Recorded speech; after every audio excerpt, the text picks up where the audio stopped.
thank you. I want to thank the organizers of this rally. It's very important what you're doing here today, and we may have many more rallies, but each of you who are here today, not only are you showing really keen support for what needs to happen, but you're showing tremendous courage, because I know I deal with families in Andrea's office who call with issues around wrong decisions that the Children's Aid has made. And let's face it, nobody's perfect, right? Everybody makes mistakes, but the problem here is having people accountable for the mistakes they make, to be able to make corrections to those decisions so that the children can have the best possible environment for their lives. That's what this is about. Thank you. So you show tremendous courage and strength. You show bravery and incredible strength, because it's not easy to speak out against CAS, because they have all kinds of tools at their disposal. They have the heavy fist of punishment, of doing something that's going to hurt you emotionally with respect to their children, or they have the high-priced lawyers that can outgun you in court every single time, because they have the resources, compliments of the taxpayer, to fund these legal fights, and they will, every single time, go to court to try to frustrate parents who are trying to oppose them, which is why we need an independent level of oversight.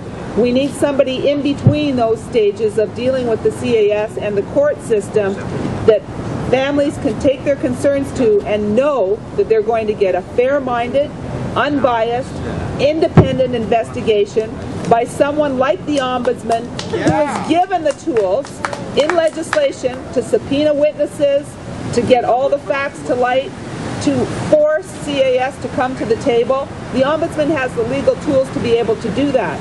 That's why since 1984, ombudsmen across Canada have been all together in a common front seeking oversight for all child and welfare protection issues across Canada.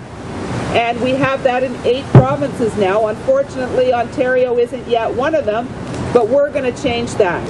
We need a commitment from not just the people here, but people who are supporting you all across Ontario. I've received their emails and their phone calls, and they want to know that this is going on, and they want to know that it's going to continue and grow. In particular, I received an email from Wes and Cassandra, who live in BC now.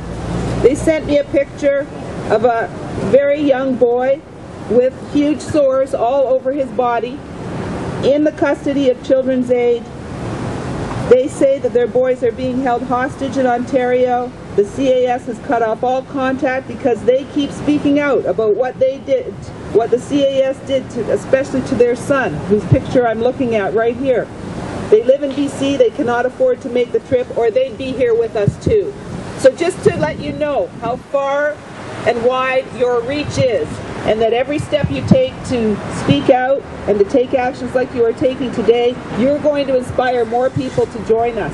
And that's what we need, a huge groundswell of rallies, and we've got to get some momentum behind Bill 93 so that when it does get called for second reading, the government is going to be forced to listen. So another piece of advice I'd give you, and I thank MPP Hillier for making the point as well, that locally in your constituencies you need to make appointments and go see your MPP where you live locally, and encourage everyone who supports you to call the MPP's constituency office and say, I need a meeting on this issue, so that when the members come back from their constituencies and they have a cabinet meeting with Dalton McGuinty and he says, what are you hearing? They're going to be hearing your concern, and they're going to be bringing that to the government table. That will be a big help to us. I did want to explain why MPP Horwath is not here. She's physically here on the grounds, but Monday is the day she's scheduled to be Deputy Speaker, so she had to don the robes and go into the legislature and preside over the session this afternoon. And the timing just didn't work for her to be out here, but she wanted me and charged me with the responsibility of saying thank you. She appreciates the support you've shown for both Bill 88 and 93.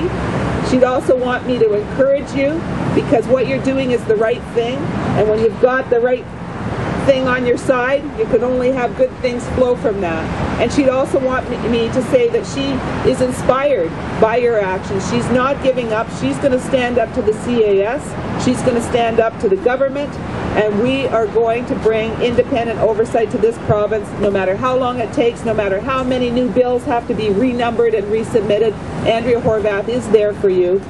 And again, thank you for your courage. I salute you. And I've talked long enough.